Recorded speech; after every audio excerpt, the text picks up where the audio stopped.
என்னை நீர் நடத்தியதற்கு நான் கர்த்தர் உன்னை எல்லா தீங்குக்கும் விலக்கி காப்பார். சங்கீதம் 121 அதிகாரம் 7வது வசனம். நீ சுமந்ததற்கு நான் எம்மாத்திரம், என் குடும்பம் எம்மாத்திரம். கிறிஸ்தேசுவின் நாமத்தினால் இந்த காலை நேரத்தை உங்களை வாழ்த்துகிறேன். மீண்டுமாக இந்த நம்பிக்கையின் செய்திக்கு உங்களை யாவரையும் வாழ்த்தி வரவேற்கிறேன். சங்கீதம் 121:7 கர்த்தர் உன்னை எல்லா தீங்குக்கும் விலக்கி காப்பார் என்று வாசிக்கிறோம். கர்த்தர் நம்ம எல்லா தீமைக்கும், போராட்டத்திற்கும், ஆபத்திற்கும், துன்பங்களுக்கும், கண்ணீருக்கும் விலக்கி காக்க கர்த்தரால் முடியும். இதைத்தான் தாவீது பக்தன் சொல்லுகிறார், கர்த்தர் எல்லா தீங்குக்கும் நம்மை விலக்கி காக்க முடியும். அன்பான குடும்பத்தின் மக்களே, தீங்கு நம்மை அணுகாதபடி நம்மை பாதுகாக்க முடியாய் நம்மோடு கூட கர்த்தர் இருக்கிறார்.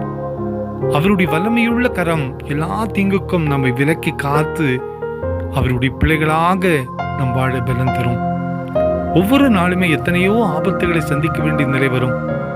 நமது பயணத்திலே, நமது ஓட்டத்திலே, நமது பணிகளிலே, நமது செயல்களிலே எத்தனையோ தடைகளையும் தீமைகளையும் ஆபத்துகளையும் சந்திக்க வேண்டிய நிலையில நாம் நிற்கலாம். ஆனால் ஒவ்வொரு நாளும் இமைப்பொழுதும் கூட கர்த்தர் நம்மை காத்துக்கொண்டே இருக்கிறார். அது மாத்திரமல்ல, எல்லா தீமைக்கும் விலக்கி காக்கக்கூடிய கரம் நம்மோடு கூட இருக்கிறது. இந்த நாளிலே கர்த்தர் நம்மை எல்லா தீங்குக்கும் விலக்கி காப்பார். அவருடைய பிரசனம் நம்மை பாதுகாக்கும். அவருடைய கோட்டை, அரண், வேலி அடைத்து நம்மை வழிநடத்த ஆண்டவரால் முடியும்.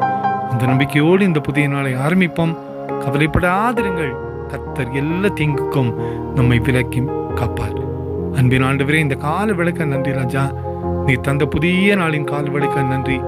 எல்லா தீமைக்கும் எங்களை விலக்கி காக்க வேண்டுமா கெஞ்சிரும். பிறந்த நாளையும் திருமண நாளையும் நினைவு கூறுகிற பிள்ளைகளை ஆசீர்வதிங்கப்பா. இந்த நாள் மகிமையுள்ள நாளாக மாற்றித்தாரும். உம்முடைய பாதுகாப்பு என்றும் எங்களோடு கூட இருக்கட்டும். இயேசுவின் மூலம் ஜெபங்கள் மிக நல்ல பிதாவே. அமேன், அமேன், அமேன்.